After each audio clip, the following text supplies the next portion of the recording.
Okay. All right. Good evening, everyone. Welcome to this evening's keynote organized by the Economic Democracy Initiative and co-sponsored by the Levy Economics Institute. My name is Pavlina Cherneva, and I'm the president of the Levy Institute and the founding director of the Economic Democracy Initiative. Before we start, I want to remind the undergraduate students that enrollment for our graduate programs at the Levy Institute is now open.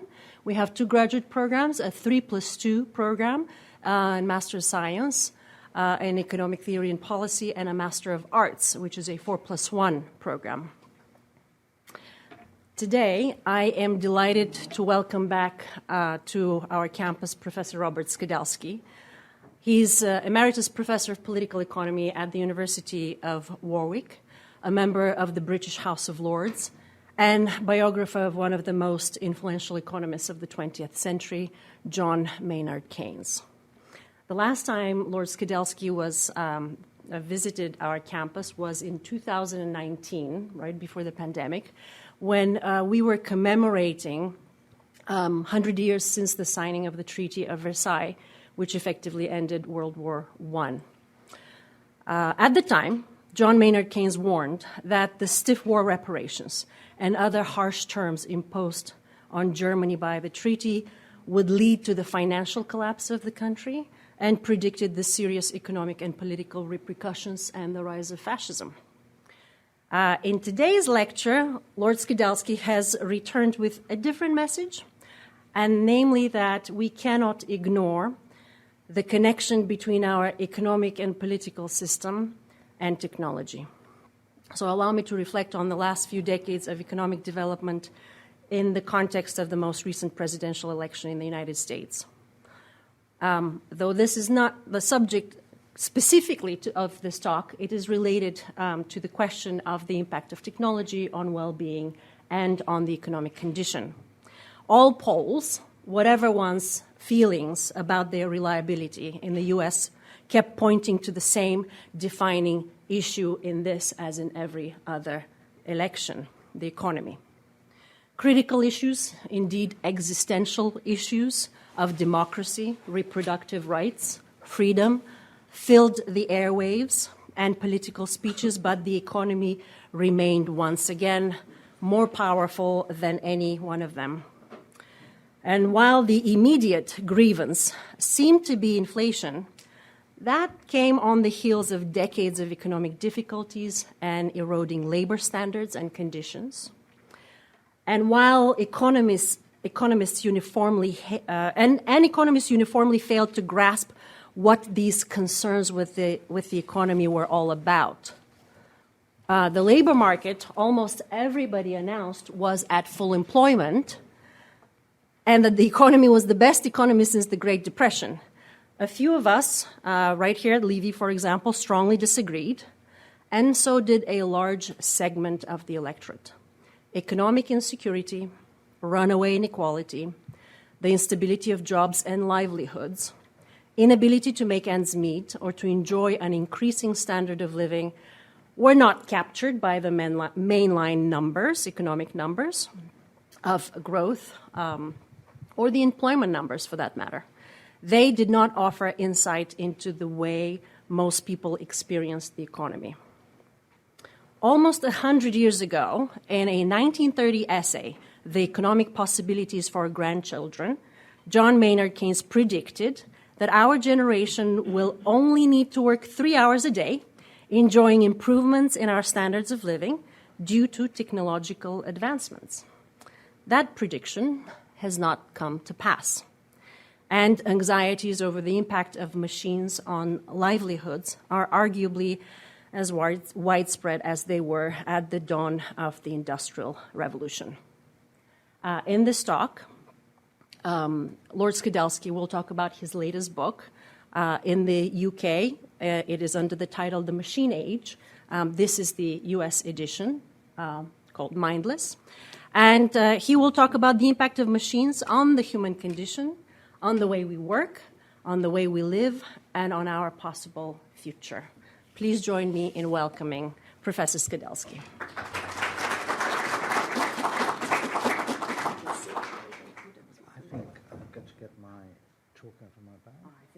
idea.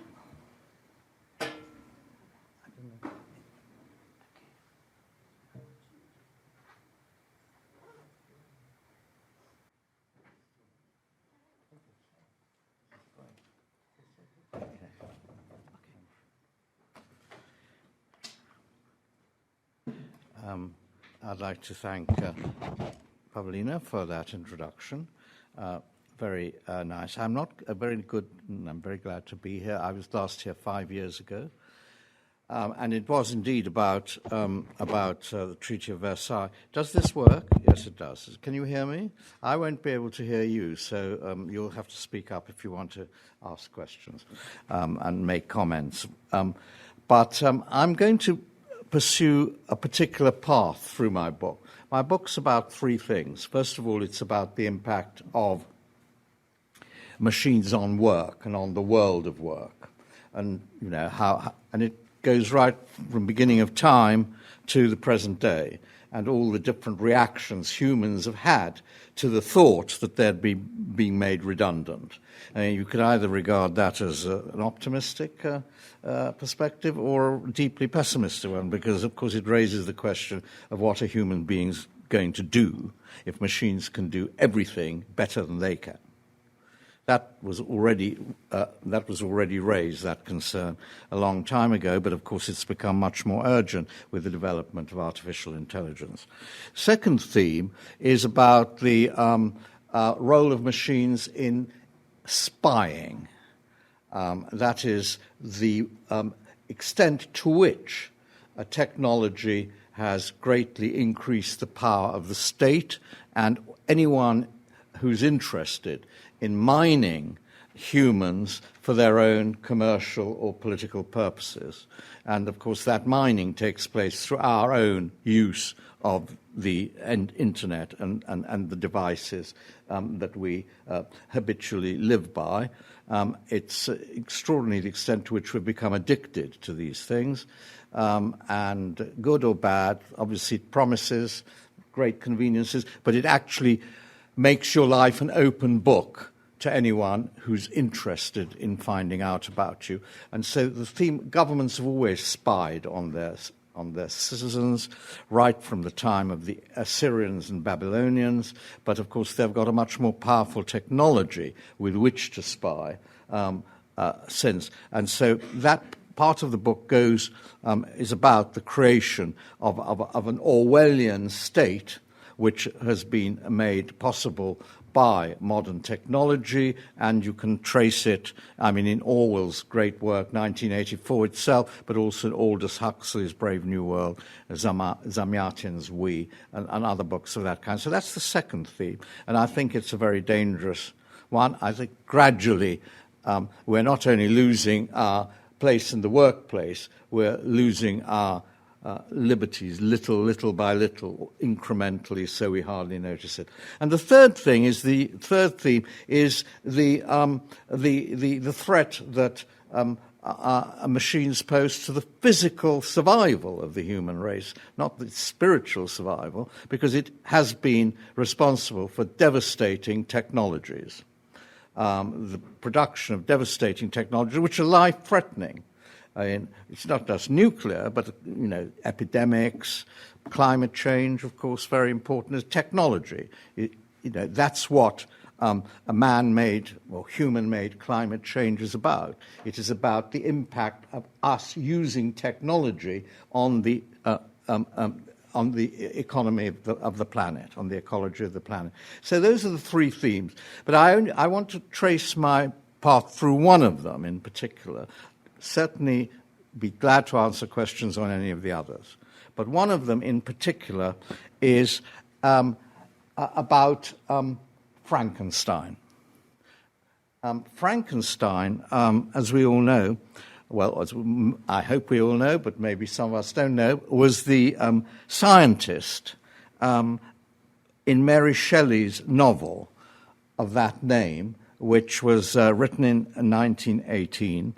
And Frankenstein was an idealistic doctor who invented a human machine to to be a great benefactor. He made a machine out of old bits of skin and bones and the sort of technology that you could think of, inanimate matter of the day in 1818. And he was going to create a superior being, but he turned out he created a monster. So my theme is, which is also a major theme of my book, Mindless, it is, can we avoid artificial intelligence going rogue in the same way as the monster developed in Mary Shelley's novel? Today we are living with the consequences of the last creation, and ponder whether there's still time to control it before it controls us. So I trace the theme from Dr. Frankenstein through to a 20th century Frankenstein and down to our own Frankensteins. So I hope I get through that in reasonably quick order. So Mary Shelley's Frankenstein, or the modern Prometheus, 1818, marks the historical moment when the dreams of the Enlightenment turn into nightmares. Before, what it tells is the story of a hominoid creature constructed from dead body parts and animated by a battery to serve its idealistic master, Dr. Frankenstein. And what's it meant to do? I mean, what are his hopes for it? Well, he says he wants to create a more perfect human being, a great benefactor, and he's thinking of all the advances in medical science that would flow from, the development of his technique of creating artificial humans. But his creation turns out to be a killing machine.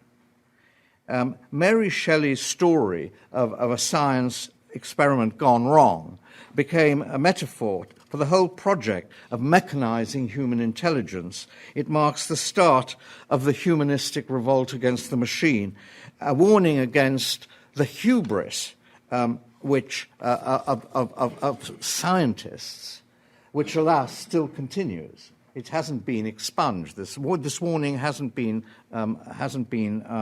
accepted. Now, there's an interesting twist to this, because Mary Shelley's husband was the poet.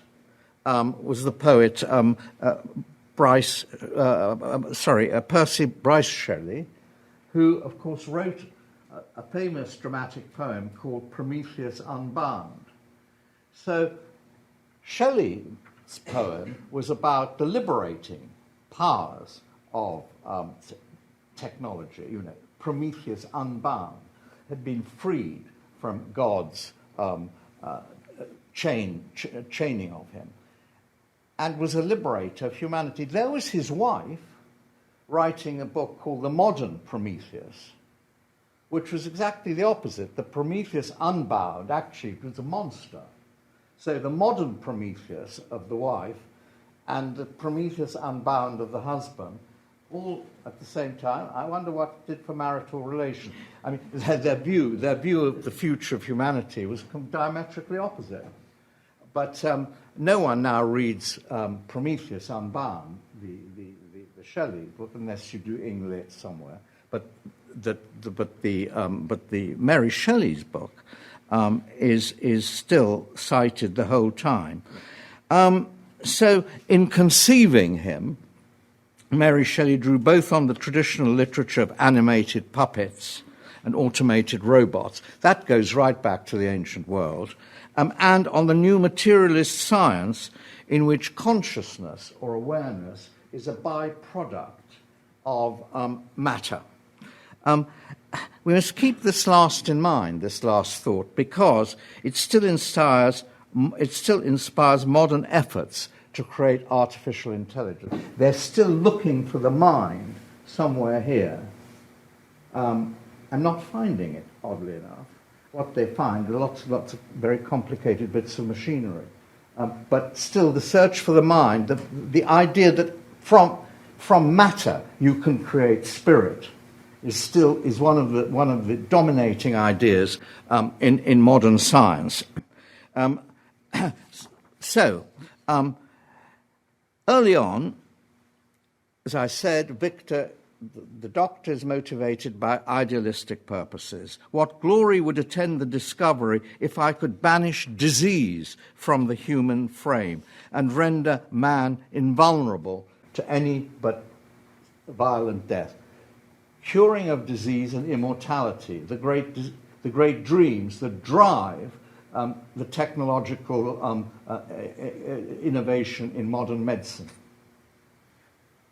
Live longer, longer, and longer with less and less disease. I mean, that is the idealistic drive today. What you have here in Victor Frankenstein is a mixture of power and benevolence, which has sustained all Frankensteinian endeavors. The power, what glory would accrue to me as an inventor, but also what benefit I would give to humanity. Those two motives have been predominant. As the novel progresses, power takes control. Frankenstein becomes possessed by a demonic hunger for power over nature. Well, there's been a lot of debate about why Frankenstein's creature turned out to be a monster, not a wonderful person. And of course, the psychoanalysts have got onto the job. And so the problem was that when Frankenstein saw his creature, it was so hideous that he rejected it. So the idea of the unloved child turning into a monster is a sort of big trope of all modern accounts of why people turn killers or turn rogue. It's because they were unloved as children. So you have a sort of early hint of that. Well, that's all I want to say about Frankenstein. But that's the fictional, original Frankenstein. But then we have a 20th century Frankenstein. And I want to say a few words about him because he may not be so well known as he should be. And that is a remarkable man in his genius, ambitions, and consequences called John von Neumann. Now, I don't know how many people have heard of von Neumann or do understand what his importance was. But a book about him called Maniac was published in 2023, a rather interesting title, and I wish I'd had it before I wrote my own book, but I've only read it in the last year, and it is the most remarkable book, because he is von Neumann, or Neumann, let's call him that, is a modern Frankenstein, a 20th century Frankenstein. He was Hungarian-born, and he was a mathematical prodigy. He invented the mathematics of quantum mechanics, the digital computer, and the atomic bomb. His computer, called Maniac, built at Los Alamos in 1952, was the most powerful computer of the day. With Oscar Morgenstern, he invented game theory with applications to both economics and military strategy.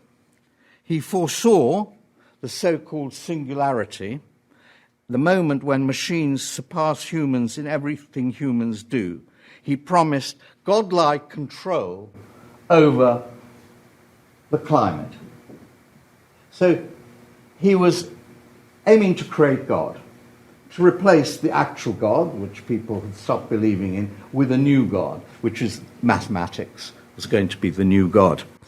What fascinates me about the Neumann story, is the mixture of the divine and the devilish, which runs through his life and work. Like in the original Frankenstein, his genuine belief in mathematics as the path to salvation, coupled with his acceptance of evil as the agent of the good. his view of technology, however destructive, as the price of progress, which led him to turn his maths into creating weapons of mass destruction. His life sums up the spirit of the machine age, which saw in science and technology, whatever their consequences, the only antidote to human madness, as revealed in 2 world wars. That they were serving an even more extreme form of madness rarely occurred to them. Putting it very simply, an influential group of mathematicians and scientists in the first half of the 20th century, largely Hungarian. Why Hungarian, I asked myself. What was it about Hungary that produced this explosion of mathematical genius in the first half of the 20th century? They were all Hungarians. Someone once said they all went to the same school, and that explains it. But I don't think that's a sufficient explanation. But what they tried to do, they saw in mathematics the only answer to human irrationality. Maths would place reason in charge of all human activities. Since mathematical logic promised a way of falsifying or proving any proposition, if we were governed by maths, there would be no space for the fake news which roused supposedly educated populations to mass killing in 1914, 1918, and 1939 to 1945. So maths was the great peacemaker, because it would leave no room of any kind for false statements. Whereas, normal rhetoric, you couldn't tell what was true from false, and it gave scope to windy rhetoricians to create whatever picture of reality they wanted. But maths was the great reality check. The quest for the certainty which would both legitimize some actions and eliminate others had a profound effect on 20th century philosophy, economics, ethics, and politics. And so someone like Karl Popper's The Logic of Scientific Discovery is perhaps the best known application of this falsification principle, which was really designed to stop people like, let's say, Trump getting away with it. Because everything would be checked. Every statement could be proved or disproved. And therefore, no rhetorician, rhetorical sort of utterance would be possible any longer, because its falsity would be immediately exposed. Now, that was the dream, that was the dream, but what was the reality? Our modern Frankensteins, I think this is terribly important, came out of an intellectual atmosphere in which the old religions had broken down. This was the end of the 19th century, but in which the need for religion continued. So lost faith left a gaping hole which needed to be filled. The need for religion was there, but the faith in the old religions, Christianity and so on, had gone. Communism was, in the words of Arthur Koestler, the god that failed. The most famous example of a creed, communism, which viewed itself as social maths. And that view of communism was sort of, exemplified in the dystopian novel We by Zamyatin, which pictures a political system whose legitimacy rests on the truth of maths. I mean, you think all this is crazy, but this is Frankenstein. This is the modern Frankenstein. But this is the tragedy. In 1930, von Neumann was advancing his theory, basing human life on the foundation of mathematics, when a young graduate student got up. His name was Gödel, and Gödel said, hey, this project's no good because we can make statements that are true but can't be proved mathematically. and therefore the quest for consistency and completeness cannot be guaranteed by mathematical method. The truths of mathematics can't be proved by mathematics. That was essentially Goebbels' argument. It's called the incompleteness theory. At which point, Neumann's world collapsed. His project was wrecked. Emigrating to the United States, it became his overriding purpose to apply mathematics to the production of weapons. The aim, of course, was to save the world from Hitler, subsequently from Stalin, but the method now explicitly involved the acceptance of evil as a means of the good. Neumann was one of the mathematicians shipped off to a secret laboratory in New Mexico, which housed the Manhattan Project. After the war, he continued working on what Einstein called the great technologies of death. This led to famous academic rows between Einstein and Neumann. Einstein saying you must stop atomic bomb, you must stop nuclear development, and of course then Oppenheimer entered this battle. You may have seen the film.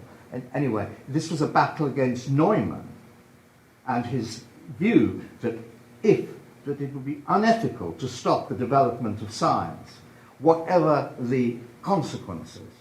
He agreed, maybe, that scientists were creating a new monster, but it would be unethical, he said, for scientists not to advance what they know is feasible, no matter what terrible consequences it may have.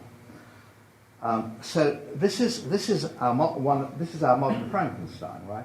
Like that other lapsed mathematician Bertrand Russell, Neumann advocated a surprise attack on the Soviet Union before the Soviets could develop, before they developed nuclear weapons. Permanent peace, which was undoubtedly good, he aimed for permanent peace, required that we rain nuclear hell on the Russians before they developed weapons of their own. A Pax Americana, he dreamt of, would be built on a heap of corpses. A nuclear first strike before the enemy had nuclear weapons was the only rational course of action. See, it made sense, doesn't it, in one way? Of course it does. In his book, The Theory of Games and Economic Behavior, co-authored with Oscar Morgenstern, Neumann provided the maths for the deadly game of MAD. So maniac and mad. MAD is mutually assured destruction, a game of chicken played out on a planetary scale with weapons which could blow up the entire world. Well, the flaw in game theory is obvious enough. It presupposes perfectly rational, logical agents, interested only in winning, maximizing their utilities, who possess perfect understanding of the rules and total recall of all past moves, with flawless awareness of the ramifications of their own actions and of their opponent's actions at every single stage in the game. So it requires perfectly rational people playing a game. And if they were going to play this game, then you could effectively deter the other side. You could win the game. Of course, it didn't require Keynes to point out that this assumption of perfect rationality and perfect foresight was a myth. It doesn't exist. We don't have it. Nevertheless, you have a question, which is, why was nuclear war averted for 70 or 80 years? In fact, from 1946 to 1945 to the present day, there hasn't been the use of a nuclear weapon for military purposes. So what's kept the peace? Neumann would say, well, mad. It was mad that did it. Mutually assured destruction. Deterrence theory worked. So you've got to weigh that in the balance against him. But that's not the end of Neumann's contribution. In 1946, he promised the US military that he would build them a computer powerful enough to handle the intricate calculations needed to build a hydrogen bomb. The machine was the mathematical analyzer, numerical integrator, and computer maniac. Its first use was to provide a mathematical program for nuclear weapons. But of course, also,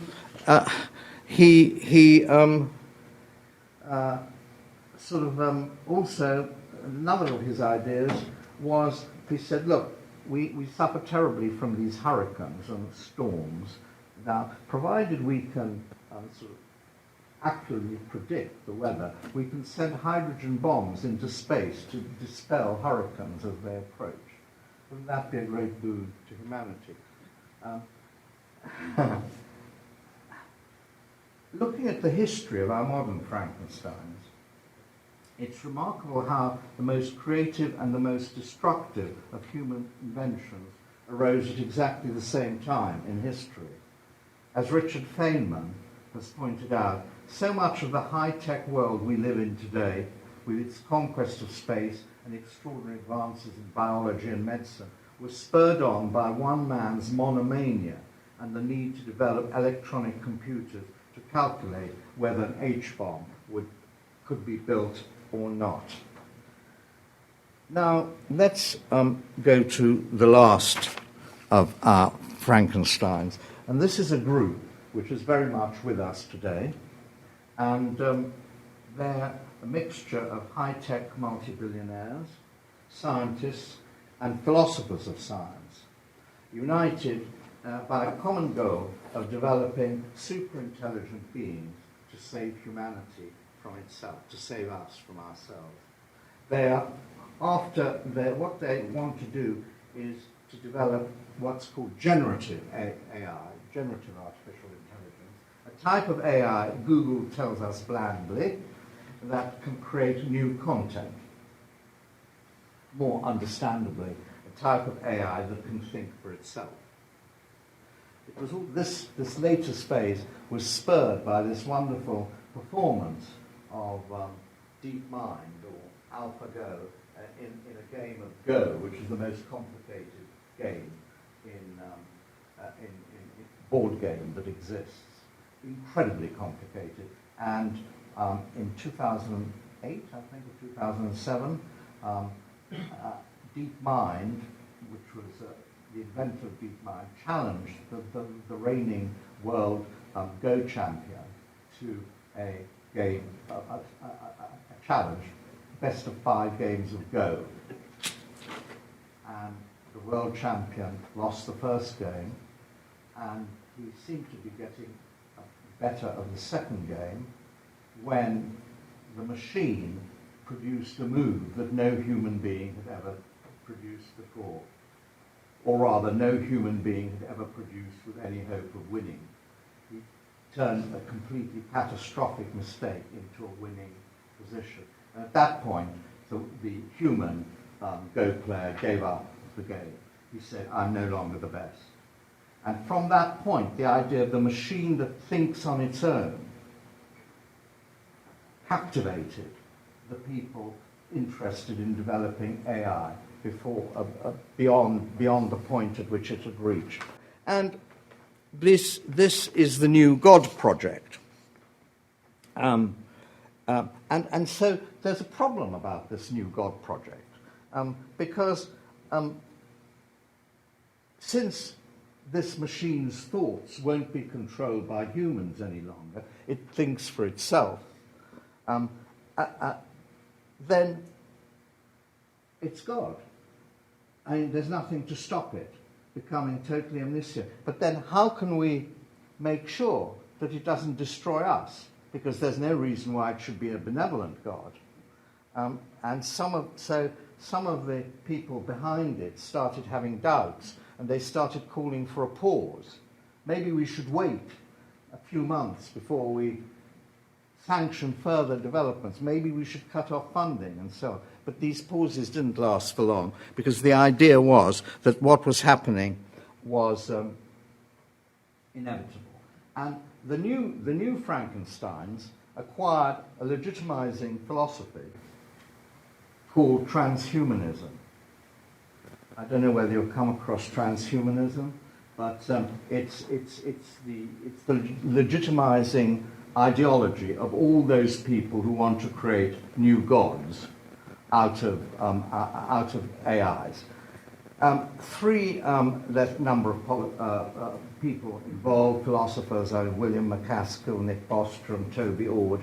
They all operate out of institutes in Cambridge, either Cambridge, England, or Cambridge, United States, MIT, and they're all in the God creation business. They're financed by guess who? Elon Musk, Peter Thiel, and Mark Zuckerberg, and others like that, who also plan to use their services to escape from the Earth if they need to get to the Moon or Mars or Venus quickly, anywhere, somewhere in the cosmos. Well, of course, transhumanism, in one way, is good. It alerts us to the destructive power of modern technology. It says, yeah, look, we've got to try and humanize our gods in some way so that they don't destroy us. But then it's led by perverse logic to advocate a transhuman form of technology which is profoundly inhuman. Humanity is classed as a reified construction identified with a property intelligence, divorced from the actual life of persons. So this carries the transhumanist ideology to the point of madness, providing our contemporary Frankenstein with new intellectual gains. So, I mean, you know, one can go through this. I don't want to spend... Well, no, this is an important thing because it takes us right to what's happening today. And it also casts some light on why Keynes's idea in the economic possibilities for our grandchildren of a humane technology, one that would lift humans to higher and higher forms of life, has not been realized, because the machines that were going to do it are quite destructive of what it means to be human. And therefore there was something Keynes didn't grasp in his projection of a utopian future. So, here's the philosophy. Utilitarianism is the starting point. The goal of policy should be to maximize the utility of the universe, and the rightness of an action is judged by its long-run consequences for utility. That's step one. So no actions are ruled out ab initio. Step two follows from the logic of counting heads. It's the quantity of utility which matters, not the quality. That means treating everyone's utility the same, including the utility, this is a vital step, of those who are not yet born.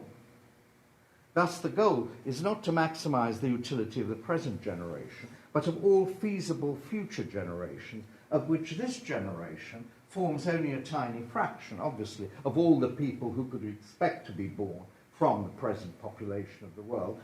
Our population is only a tiny fraction of it. But our duty is to maximize the utility, not just of ourselves, or a tiny fraction, but of the next generation, and the next generation, and the next generation after that. Ethically speaking, the utility of our own generation should make only a tiny claim on our moral concerns. As Ord puts it, his philosopher, because in expectation, almost all humanity's life lies in the future. Almost everything of value lies in the future as well. And so they have a creed called effective altruism, which aims to prioritize the interests of the yet unborn over those of the present generation. I think that's all right, because isn't that what we have to do with climate change? You have to think of not only of ourselves, but of the, but they go much further than that, because their utilitarianism is not limited to any finite period, but it is actually, it stretches into infinity. The next step, and this is this is where we get really mad, is that you equate the utility of the universe with the utility of intelligence potential. That is, its capacity for creating value. Now, this is a crucial step. Humans are unique among animals in their cognitive ability. Their cognitive potential has steadily advanced through the operation of the Darwinian survival of the fittest. And with billions of survivors now inhabiting the planet, survivors of the Darwinian competition, humanity's intelligence has grown to the point when it can reproduce itself exponentially without limit. A well-known example of this in current discussion is Moore's law on the potential of computers. So, with the development of AI, humans have taken charge of the evolutionary process.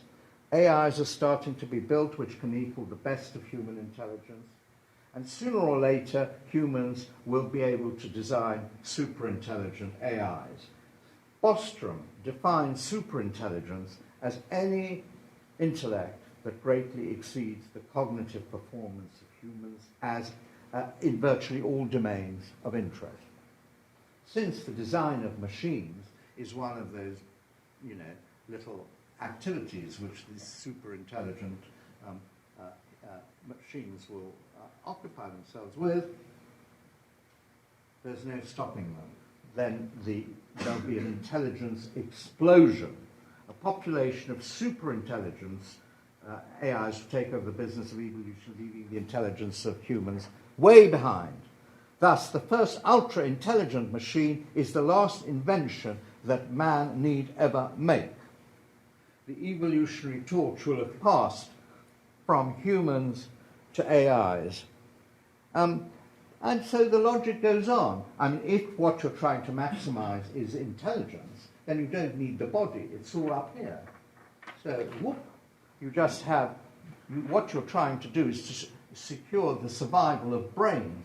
And the idea is that the mind is contained in the brain. Now, we can't find it there. We can't find something called the mind. We can find the brain and what the brain does and all the complicated things the brain does. But they're looking for the soul, as Descartes did when he thought he could locate the soul in the pineal gland. He kept cutting up bits of the body to find the soul. And these people feel that if they can crack the neurology of the brain, they will discover the soul, which is the thing that they have to preserve. These are mad people, but they're there, they're in charge. They cut up Einstein's brain when he died, because he was a genius, and so they sliced it up looking for the mind. But that is a consequence of a materialist interpretation of intelligence. Of course it is. In theory, you can crack the problem, and then you're on the way to immortality and Godhead. And so this is what drives them. But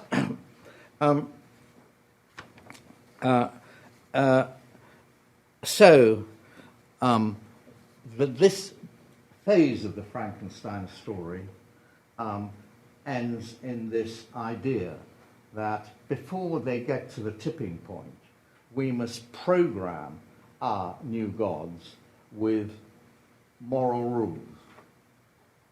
So we've got, this comes from Asimov, the original moral rule person. We must make sure that our automatons do no harm, that our robots do no harm to humans. So we have a more elaborate set of moral rules which we've got to equip our AIs with before they pass the singularity, before they tip over into self-generating action. But we equip them with but then, what moral rules? When you say, well, what are these moral rules? They turn out to be rather trite and trivial and sort of all thin moral rules. And then, whose moral rules? Our moral rules? Chinese moral rules? Russian moral rules? And suddenly the problem becomes insoluble. Now, let me end with, I come to my conclusion. At issue in the debate about automation is what is it to be human? I think that is the point. That's the question.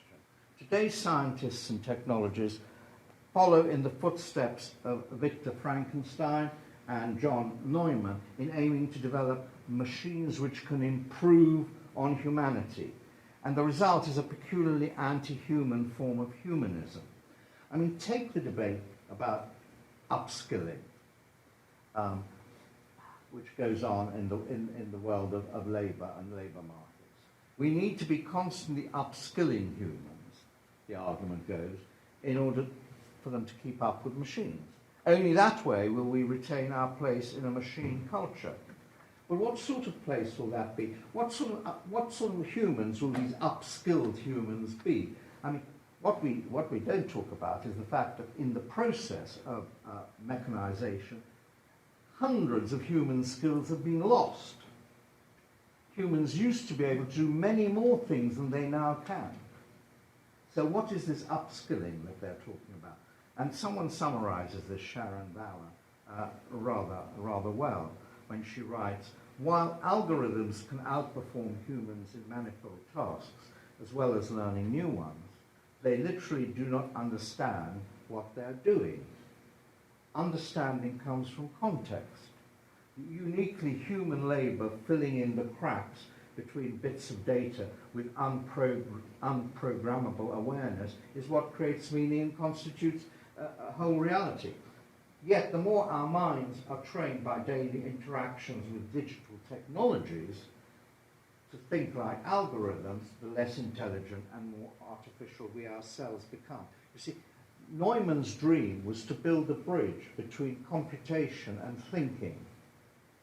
And the tipping point was when computation turned over into thinking. But that required a materialist concept of the mind. And they haven't found it. They think it's there in the brain. There are millions and millions of synapses and neurological connections. And if they could only discover how those work, they'd finally discover how God works. Because they'd be able to do it better. And so this is the dream that keeps going. The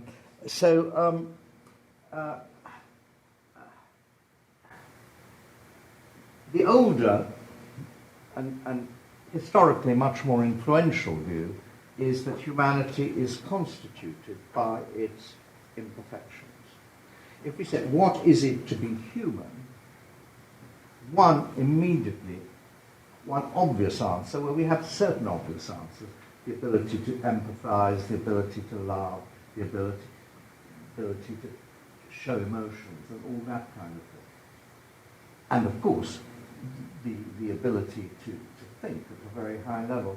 But more than ever, more than anything else, it is the ability to make mistakes.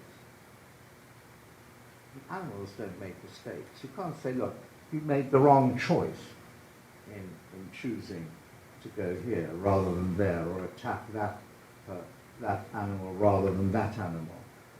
I mean, you can say it had bad consequences, but there was no choice involved. And they didn't choose. Someone didn't say, look, let's go this way, chaps, and not that way. I mean, but we have the ability to make mistakes.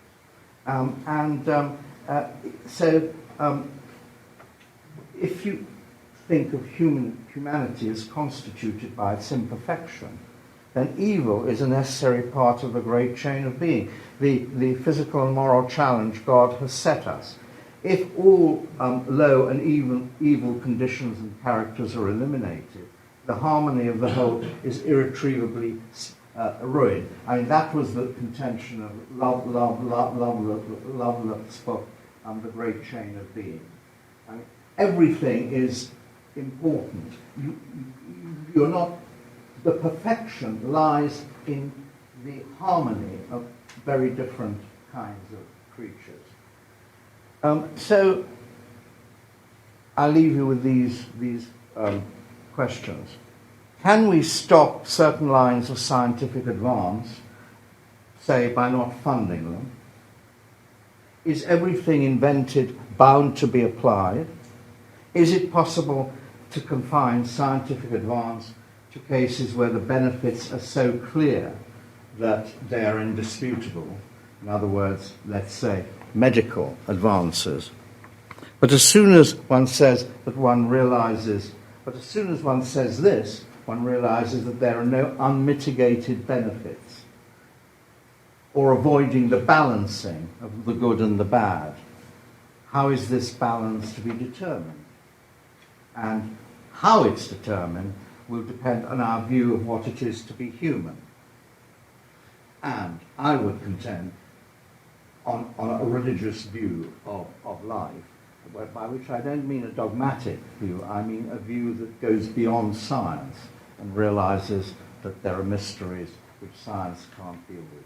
Thank you.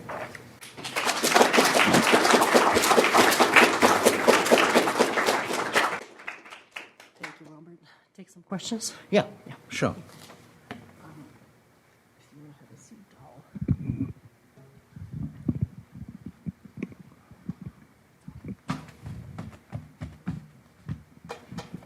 questions?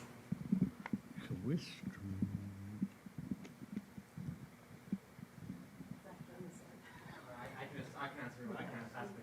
Because we're recording, we could use them. At the end of Mary Shelley's Frankenstein, the monster basically has a lot of remorse, if I remember correctly. Has a what? Has remorse for his deeds. Yeah. And he also has no one with him. He realizes that he is not human. He cannot have a family around him. And then he burns himself to death. And basically cutting out the Frankenstein's threat as the monster is no longer a threat to humanity. Do you think that AI could commit mass suicide in that same way? Or do you think, what? Sorry, I'm a bit deaf. Could you speak up? Do you think AI would commit mass suicide in the same way?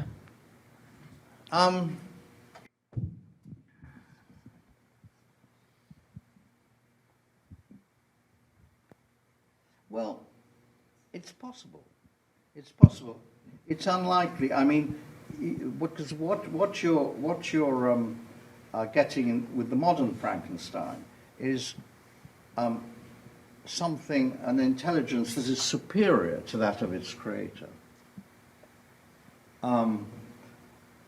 Because the creator understands how to create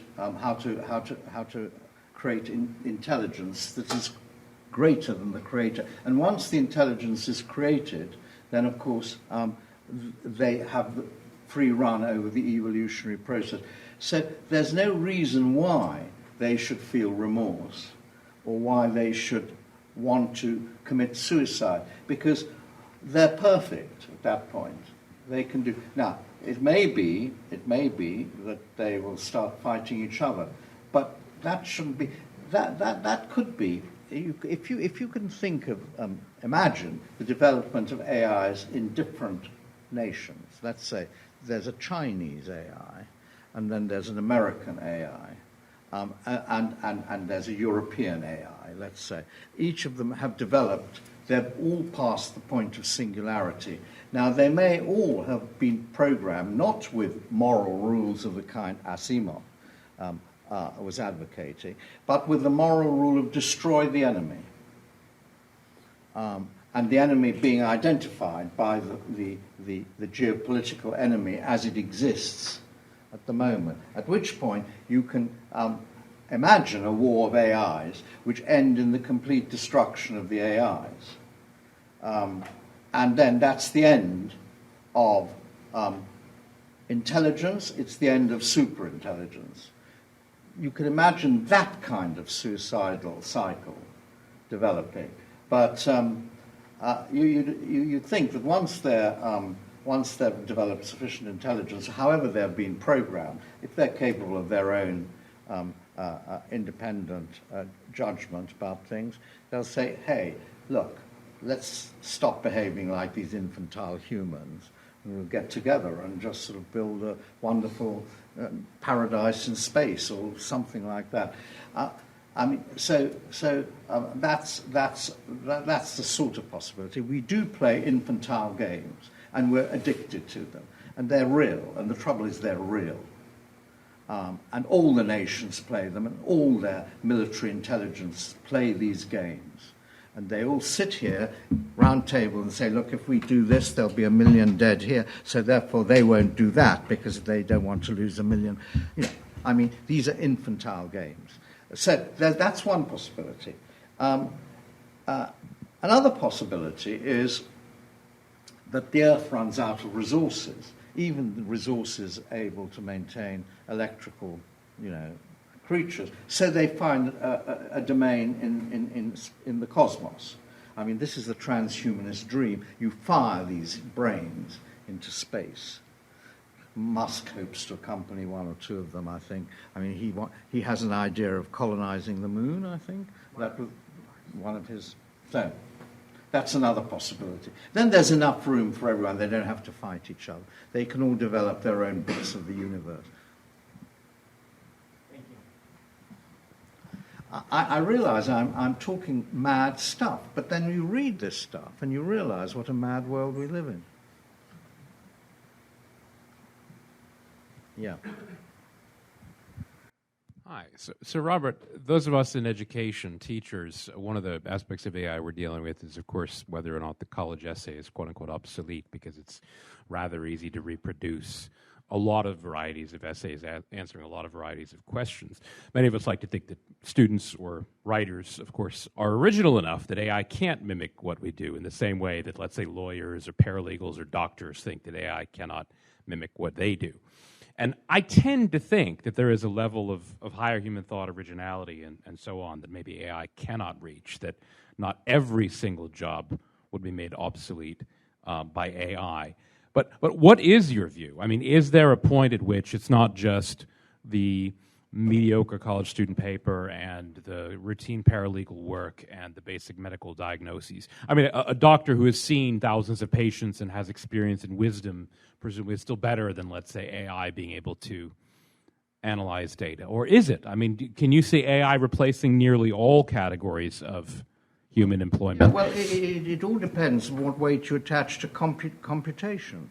I mean, if you have a database that contains every single thing that's happened, that's recorded, that's happened in human history, and you have lightning computation so that you can fit the data to whatever problem it is you're asked to analyze. Is that different from thinking? I mean, isn't that sort of kind of thinking? Now, whether they're aware that they're thinking, I don't know, but it's like in this game of Go. I mean, the computer just analyzed all the possibilities from all previous games and found the winning one. I think ChatGPT is very interesting. I mean, I haven't got the latest version of it, and I do find it rather fascinating because they clearly make mistakes. Their answers are not at the highest level by any means, but their answers are good enough to pass a university course. You can pass a university course entirely by ChatGPT if you can disguise the source of it from your supervisor or the person who's marking your papers. You get a degree knowing nothing. Now that is a problem for teachers because they can't check up everything. That's sort of. I use ChatGPT often for references. For example, I say sometimes I know the answer and I'm just testing ChatGPT. I say, when did Keynes say in the long run we're all dead? They said, yes, Keynes said in the long run we're all dead, in the general theory, page 256. I say, no, he didn't. He didn't say it then. He said it in this other book. ChatGPT says, oh, I'm terribly sorry. You're quite right. I made a mistake. And then gives another false one. And so gradually, by testing ChatGPT, you can actually get them to give the right answer. The answer you already know. But suppose you didn't know that answer. Suppose the only knowledge you ever were able to acquire would be from ChatGPT or its improved equivalents. Where would be the independent source of any knowledge? All books would be digitized, ChatGPT would be able to give you the contents, create the content of all these books ever written. ChatGPT will write you music, ChatGPT will write you poetry, ChatGPT will do anything you want.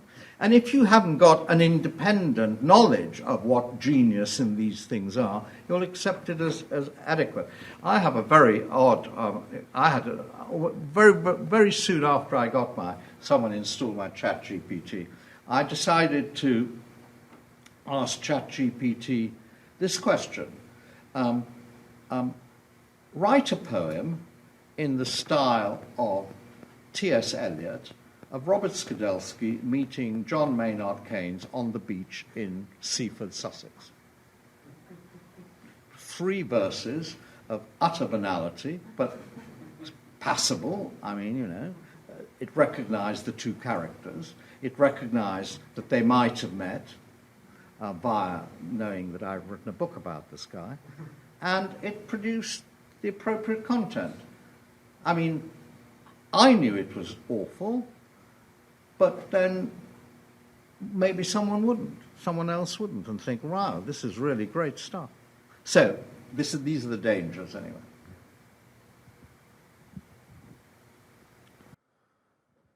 So, Professor Skidelsky, you mentioned earlier that the AI is, as you said, thinking for itself. And I think one of the things that makes us humans so unique is that we have a need to identify problems to solve because it's crucial for our survival.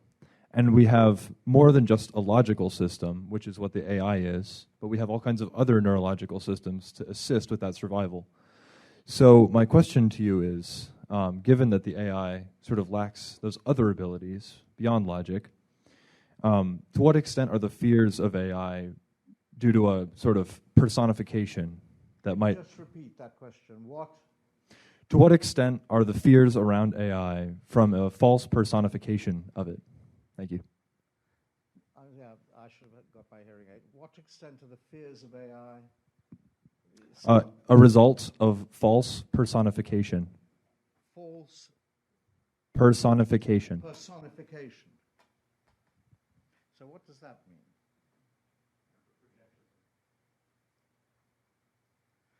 To what extent are the fears of AI due to false personification?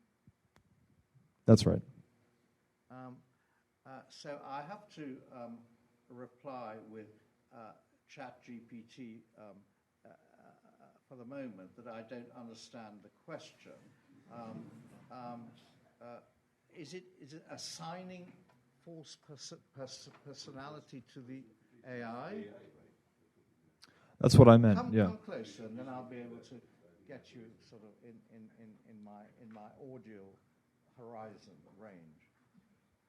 That's right.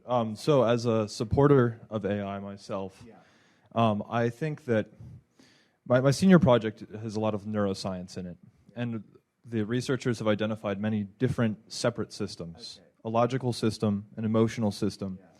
What I'm saying is we have some systems that are necessary for survival that AI lacks, and with that knowledge, I wonder if the fears and risks of AI have to do with a personification that we project onto the systems that it doesn't have. Okay. Thank you. Well, I'm not.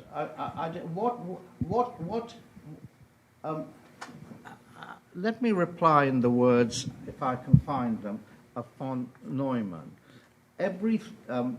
He said, everything you say that an AI can't do, I will show that it can do. So I think you've got to be a bit more precise and say, look, an AI can't do this. You might then have one of two replies. It will never be able to do this, or it will do it when our technology is a bit better. When we've cracked one of these systems and understand how it works, then AI will be able to do it. I mean, I think the best hope of the people who want to would hope to stop AI is that there are some things that are uniquely human which AIs can't do, will never be able to do. They will be able to speak perfect French, but they will not be aware they are speaking French, as opposed to Spanish, or as opposed to English. So these are problems that came up very early on in the Turing test, as it was called. You could actually replicate perfectly in such a way that, I could speak to you and I wouldn't know you were a robot. But you wouldn't know that you were. You wouldn't be aware of what you were doing. You would just be programmed to do it. Now, we've got a lot further than that, because now we're postulating the idea that you would be aware of what you're doing as a robot. You would be perfectly aware of how you were interacting with me, let's say a human being. I wouldn't be able to tell, but you would now know. Now, that's called consciousness, yes? Self-awareness. Is that something we can expect a robot to develop? Or can we expect to develop it so that it starts to develop it itself? In other words, we program it like a robot, like DeepMind playing Go, so that the robot takes over the game. And here we're talking about a game, but what we mean is life. But is life a game? Well, yes, people who developed the MAD system, mutually assured destruction, developed it from a game. They called it game theory. Economics believes in game theory. I mean, you're taught economics as game theory, as a kind of game. So then what's to stop? What's to stop AI simply being able to do everything? What is it that it can't do, or conceivably can't do? It doesn't matter, it can't do it now, we realize that. But in 50 years or 100 years, what is the barrier? Is there a barrier that would stop superintelligent AIs being developed? That is, AIs with thinking powers of their own. Because if they develop thinking powers of their own, they'll be better than ours. Because they'll then have all the computational abilities that we won't have added to these thinking powers. And so they will be superior, and then they'll be able to take over. Then, we'll be pets, or we'll be obsolete, or I don't know, kept as slaves or something like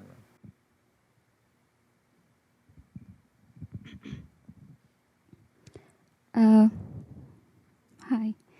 So I guess my question would be similar to the first question. You note that Frankenstein's... Yeah. Pavlina, if someone talks from the back, if you came here and then you could sort of tell me what's being asked. I'm so sorry. I've got a hearing aid there, but I put it in.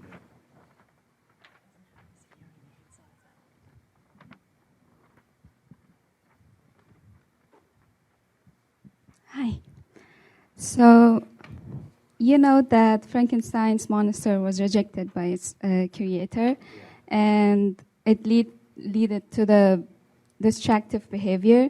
So how might this idea of unloved creations apply to the ethical responsibilities of the modern technologists that they make the systems and tools? Well, how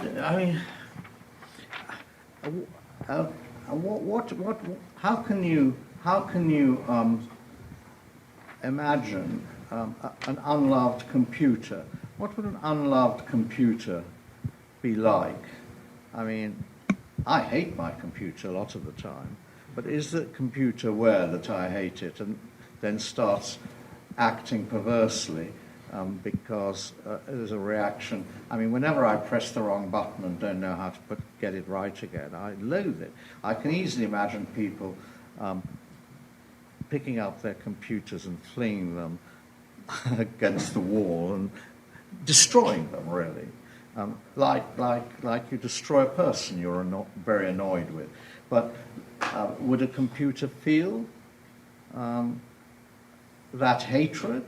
Obviously not. Is it conceivable that a computer program would suffer in the way humans suffer? I wouldn't think so. I can't imagine so. Yet these people do. Some of a lot of the people who say who believe in the singularity or the tipping point actually do believe that the computers will be able to do everything that humans can do, that a computer will be able to do. That was the program of something called the Dartmouth meeting of 1956. That was the proposition, that computers will be able to do, we will simulate, I'm looking for the exact wording, will be able to simulate every human, I'm not going to find, whenever you're looking for something, I'm not going to find it. Oh yes, no, anyway, that's the point. At the workshop held at Dartmouth College in New Hampshire in 1956, it was seen as the birth of AI. Its proposition is that every aspect of learning or any other feature of intelligence can in principle be so precisely described that a machine can be made to simulate it. Now, of course, simulation is not the same as understanding. I mean, a machine can be, in other words, a machine can be made to speak perfect French. But that wouldn't mean that the machine understood what it was doing. And if you cursed the machine for speaking bad French, the machine wouldn't be hurt. I mean, well, maybe ChatGPT, when you tell ChatGPT it's got something wrong, it says, I'm terribly sorry, I made a mistake. Is it hurt? I mean, can you describe its reactions in these terms? I don't think you can.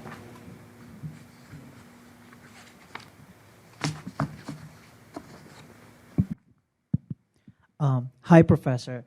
Hi, Professor. First of all, thank you so much for the talk. I was in a human-robot interaction class where we talked about actual ethical aspects of artificial intelligence. So my question for you will be how we should be more focused on making policies or laws for a robot. You mean for example, hypothetically, if I'm saying that if one of the Tesla's robot commit a crime, hypothetically it reaches a certain level of conscious mind, do you think that who should be blamed first, as it has conscious mind, if the robot has, or the creator of Big debate. That's a big debate. Of course, it affects insurance policies enormously. Who pays the car crash and an automatic? I mean, yeah. I mean, it's this topic is absolutely full of little puzzles. I mean, one of the famous ones is the trolley bus problem, which you may have heard of or you may know about. I mean, does the robot wheeling the trolley save the life of one person, or basically you have a choice between saving one person saving a whole. That's the choice between saving a lot of people at the expense of killing one person. Yes. So this is the problem with utilitarianism, and what rule do you give the machine in that sort of situation? Another version of that is you have someone on the bridge, and they see a train coming, and they see workmen sort of working, and they realize the train isn't going to stop in time, so they have to throw something to stop the train before it gets to the workmen. The only thing available for them to throw is a fat man, so they throw a fat man off the bridge, and then the train stops, and it saves the the lives of the others. But, of course, it's an unreal dilemma, because you don't actually know what the consequences of your actions are going to be. You know you're going to kill the fat man, but you don't know whether you're going to save the others. Utilitarian, so pure consequentialism, which is you can always calculate the consequences of your action and then do the action that produces most utility, breaks down on your lack of knowledge of what the consequences of your action are going to be. It's the same problem with tortures. I mean, is it allowable to torture someone to reveal information that could save the lives of, say, your friends? That person knows, and so you torture them in order to find out, is that ethically legitimate? It's part of this whole issue. And I say no, it's not, because you don't actually know that, you know you're actually torturing one person, you're committing harm, but the benefit is incalculable. You don't know whether there's going to be a benefit or not. So you shouldn't do it. Therefore, I would always ban torture. But of course, that's not a view. We all torture. The Americans tortured people, and the Russians torture people, the Chinese torture people. Why do they torture them?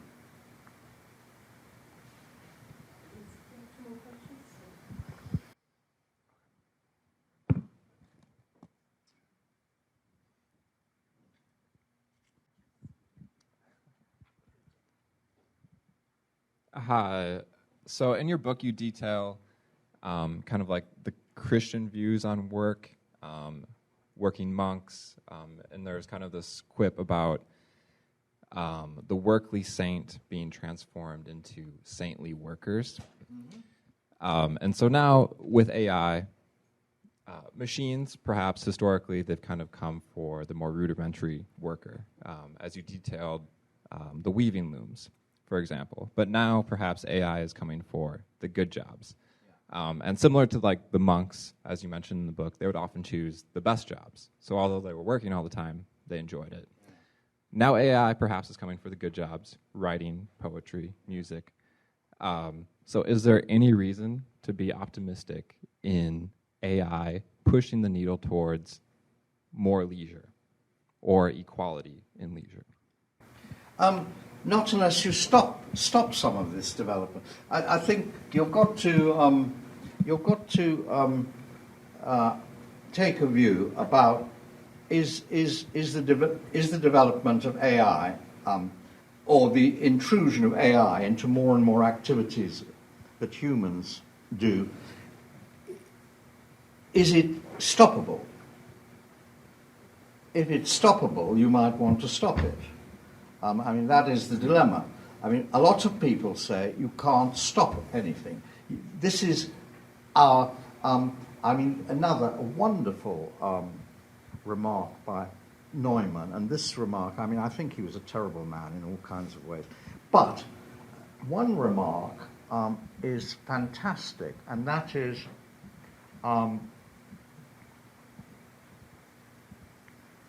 progress is a disease for which there is no cure.